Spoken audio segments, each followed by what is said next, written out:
बिस्मिल्लाहिर्रहमानिर्रहीम। मैं हूं अज़हर अली, आप देख रहे हैं फॉरेक्स लेजेंड। तो फ्रेंड्स, आज का जो हमारा टॉपिक होने वाला है वो है reverse head and shoulder chart pattern के हवाले से। तो आज मैं आप दोस्तों को बताऊंगा कि आपने इस पैटर्न को किस तरह से आपने इसको फाइंड आउट करना है, आपने इस पैटर्न को किस तरह से एग्जीक्यूट करना है।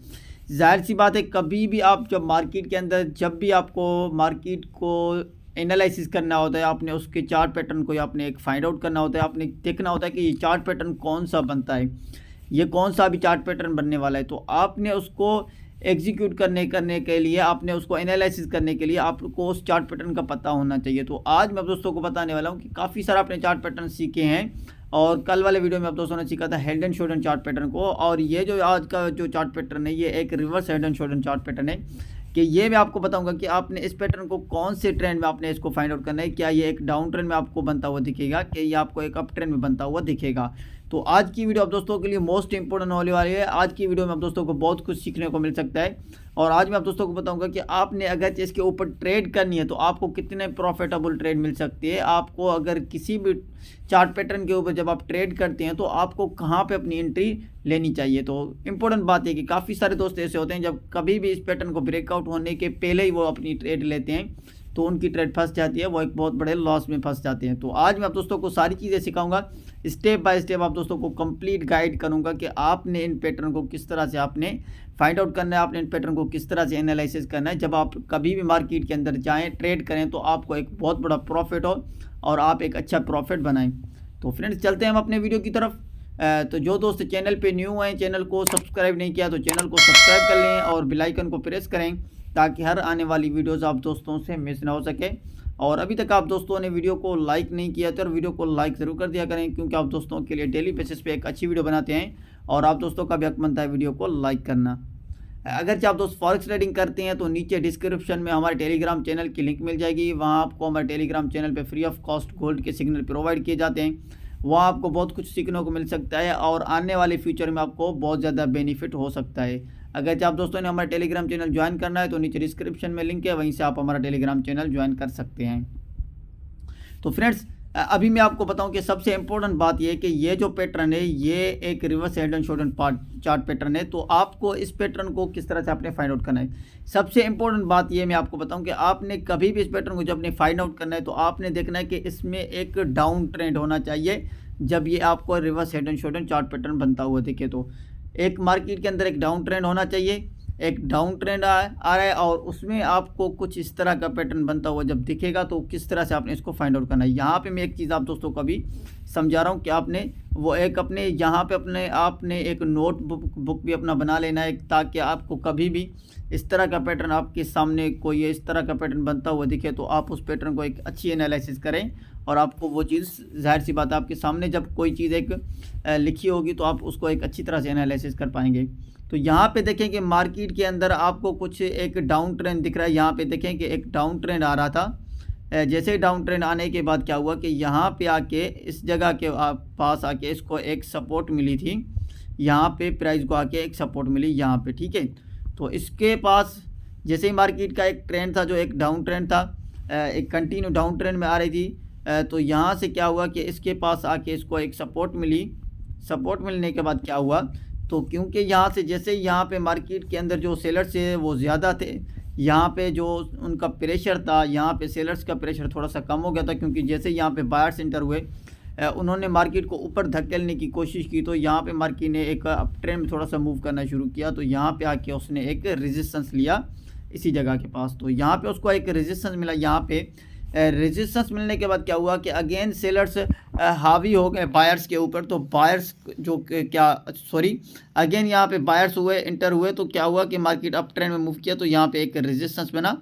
तो अगेन क्या हुआ कि यहाँ पे एक रेजिस्टेंस बनने के बाद यहाँ पे इसी जगह के पास मार्केट की प्राइस आके यहाँ पे स्टे किया, इसी रेजिस्टेंस को टेस्ट किया जैसे ही।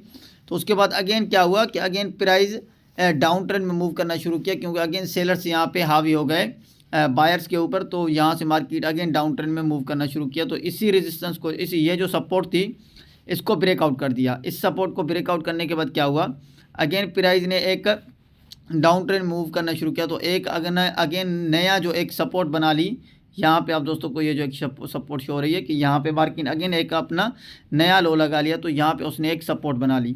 तो उसके बाद क्या हुआ, यहाँ पे एक सपोर्ट बना ली तो क्या हुआ, अगेन यहाँ पे क्या हुआ कि सेलर्स इंटर हुए। अगेन सेलर इंटर होने के बाद यहाँ पे मार्केट के अंदर इसी रेजिस्टेंस के पास आके एक मार्केट के अंदर एक नया रेजिस्टेंस बना, जहाँ पे पहले ऑलरेडी मार्केट ने एक रेजिस्टेंस बना था, यहाँ पे आके एक न्यू रेजिस्टेंस बना। तो उसके बाद क्या हुआ, तो अगेन क्या हुआ कि अगेन सेलर्स इंटर हुए यहाँ पे इसी रेजिस्टेंस के पास। जाहिर सी बात है, जहाँ भी मार्केट को एक रेजिस्टेंस मिलता है तो वहीं पे सेलर्स इंटर होते हैं। ये मैंने आपको पहले भी बता दिया है कि जैसे यहाँ पे अगेन सेलर्स इंटर हुए कि मार्केट की प्राइस अगेन डाउन ट्रेंड में मूव करने लगी, तो यहाँ पे आके इसको एक सपोर्ट मिली यहाँ पे। अभी ये क्या हो गया कि यहाँ पे मार्केट के अंदर आपको एक लेफ़्ट शोल्डर मिल गया, एक राइट शोल्डर मिल गया, यहाँ पे एक हेड मिल गया। तो क्योंकि पहले जब इसको सपोर्ट मिली थी यहाँ पे अगेन, उसके बाद मार्केट ने अपना एक रेजिस्टेंस लिया था, उसके बाद सेलर जैसे ही इंटर हुए थे बायर्स के ऊपर हावी हो गए थे, तो यहाँ पे मार्केट ने अगेन एक अपना लो लगाया था।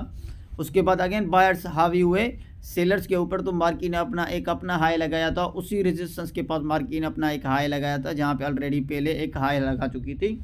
तो उसके बाद क्या हुआ कि उसी प्राइस के पास अगेन नेक्स्ट सपोर्ट मिली, तो यहाँ पे एक लेफ़्ट शोल्डर बन गया, एक राइट शोल्डर बन गया, एक बीच में एक हेड बन गया। तो अब अगर यहाँ पे हम एक नेकलाइन ड्रा करते हैं तो हमें एक वाज़ेह सारी चीज़ नज़र आती है कि यहाँ पे ये जो पैटर्न बन चुका है, एक हेड एंड शोल्डर चार्ट, एक reverse head and shoulder chart pattern बन चुका है। तो यहाँ से अभी एक इम्पोर्टेंट बात यह है कि जैसे ही हमें इसी के ऊपर अपनी एक नेकलाइन ड्रा करनी होती है एक नीचे, तो यहाँ पे हमने एक ब्रेकआउट होने का वेट करना होता है कि यहाँ से अभी कौन सा ब्रेकआउट, किस तरह ब्रेकआउट हो रहा है, यहाँ पे मार्केट अभी किस तरह ब्रेकआउट देने वाली। तो देखें जब भी इस तरह का पैटर्न बनता है तो हमेशा एक मार्केट का जब एक डाउन ट्रेंड में कुछ इस तरह का पैटर्न बनता है तो ये इसका जो ब्रेकआउट होता है वो हमेशा एक अप ट्रेंड में ही होता है। मार्केट एक डाउन ट्रेंड में आ रही थी, तो यहाँ से क्या होता है कि इसके ब्रेकआउट होने के बाद जो मार्केट का ट्रेंड है वो एक चेंज हो जाता है, एक डाउन ट्रेंड से मार्केट का जो एक ट्रेंड है वो एक अप ट्रेंड में कन्वर्ट हो जाता है। तो इस वजह से जैसे ही मार्केट ने इसी नेकलाइन को ब्रेकआउट किया तो उसके बाद क्या हुआ कि अगेन ट्रेंड अप ट्रेंड में मूव करना शुरू किया। उसके बाद क्या हुआ, अगेन जाहिर सी बात है जैसे ही ब्रेकआउट हुआ तो क्या हुआ, यहाँ से बायर्स ने इसी नेकलाइन को ब्रेकआउट किया, तो यहाँ से मार्केट की प्राइस अप ट्रेंड में मूव करने लगी, तो यहाँ पे अगेन सेलर एंटर हुए। तो उसके बाद क्या उन्होंने अगेन मार्केट की प्राइस को नीचे धकेलने की कोशिश की, लेकिन क्या हुआ कि इसी जो पहले एक रेजिस्टेंस था उसके बाद मार्केट ने आके एक सपोर्ट ली। तो यहाँ पे जाहिर सी बात है जब सपोर्ट मिलती है तो अगेन यहाँ पे बायर्स एंटर होते हैं, तो क्या होता है मार्केट अगेन अपना पुश करती है, अगेन मार्केट एक अप ट्रेंड में मूव करना शुरू करती है। तो यहाँ से फिर अगेन मार्केट का जो एक ट्रेंड है एक अप ट्रेंड में कंटिन्यू कन्वर्ट हो जाता है। तो यहाँ पे इस तरह से जो अभी मैं आप दोस्तों को जो सारी चीज़ें बताई कि ये जो पैटर्न बनेगा आपको एक डाउन ट्रेंड में बनता हुआ दिखेगा, ये एक ट्रेंड रिवर्सल चार्ट पैटर्न है और ये एक reverse head and shoulder chart pattern है, ये जो आप दोस्तों को यहाँ पे एक शो हो रहा है। तो इसको अभी मैं आप दोस्तों को चार्ट पे चल के दिखाता हूँ कि आपने इसके ऊपर एंट्री कहाँ पे लेनी है, आपने अगर जो टारगेट लेना है वो कहाँ पे अपना टारगेट एक लेना है। तो अभी मैं आप दोस्तों को सारी चीज़ें चार्ट पे चल के थोड़ी सी दिखाता हूँ और वहाँ पे सारी चीज़ आप दोस्तों को क्लियर समझ आ जाएगी।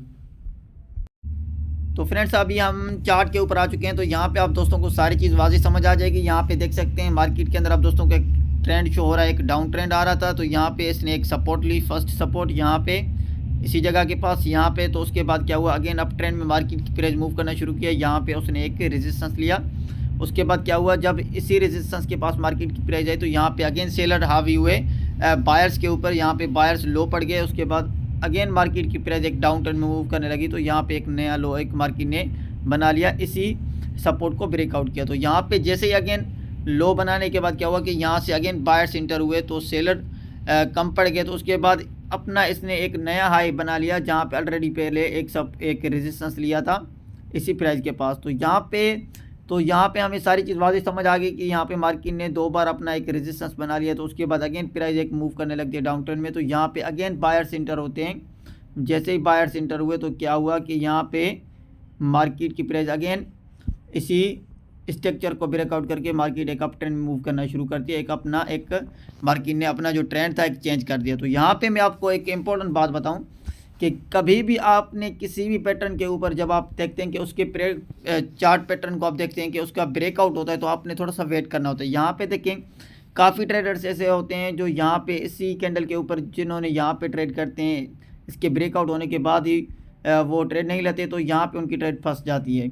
तो ऐसा आपने हरगिज़ नहीं करना है, आपने हमेशा इसी पैटर्न को ब्रेकआउट होता है तो उसका वेट करें रीटेस्ट का, तो रीटेस्ट करने के बाद जब आप यहाँ पे अपनी एंट्री लेंगे इसी प्राइस के ऊपर, रीटेस्ट किया तो यहाँ पे मज़ीद कन्फर्मेशन हो जाती है। यहाँ पे हमें एक ट्रेड लेने के बाद हमें एक बहुत ज़्यादा प्रॉफिट बनाने का एक अच्छा मौका होता है, यहाँ हम एक अच्छा प्रॉफिट जनरेट कर सकते हैं। तो यहाँ पे अपने रीटेस्ट पे अपनी एंट्री लेनी है, उसके बाद आप अपना टारगेट लेते हैं जो आपके इसी दरमियान मार्केट ने अपना एक मार्केट के अंदर एक जो मूव हुआ है, तो यहाँ पे आप अपना एक टारगेट ले सकते हैं। उसके बाद आप अपना यहाँ पे अपना टीपी टारगेट लगा सकते हैं। उसके बाद इसके नीचे आपका एसएल होगा, यहाँ भी लगा लें, और यहाँ पे आप इसकी जो मार्केट ने इसी लो लगाया था इसके ऊपर भी आप अपना एसएल लगा सकते हैं। तो उसके बाद यहाँ पे आप जब एक टारगेट लेंगे तो यहाँ पे आपको एक अच्छा टारगेट मिलेगा और यहाँ पे आपको बहुत ज़्यादा प्रॉफिट बनाने का एक अच्छा मौका होता है। तो आई होप कि आप दोस्तों को सारी चीज़ समझ आ गई होगी। तो ये जो एक ट्रेंड होता है ये एक reverse head and shoulder chart pattern होता है। यहाँ जो आप दोस्तों को जो शो हो रहा है कि मार्केट का जो ट्रेंड होता है एक डाउन ट्रेंड में मार्केट का ये पैटर्न बनता है, उसके बाद मार्केट का जो ट्रेंड होता है वो एक अप ट्रेंड में मार्केट का ट्रेंड कन्वर्ट हो जाता है। पहले मार्केट की प्राइस क्या थी, एक डाउन ट्रेंड में आ रही थी कंटिन्यू, तो जब ये पैटर्न बन चुका तो यहाँ पे मार्केट ने अपना ट्रेंड चेंज किया, अभी यहाँ पे एक अप ट्रेंड बनना शुरू हो गया। तो आई होप कि आप दोस्तों को सारी चीज़ें समझ आ गई होगी, और आई होप कि आप दोस्तों को वीडियो अच्छी लगी होगी। गाइस अगर वीडियो अच्छी लगी तो वीडियो को लाइक करें और कमेंट करके ज़रूर बताएं। मिलते हैं नेक्स्ट वीडियो में, अपना ख्याल रखिएगा। अल्लाह हाफिज़।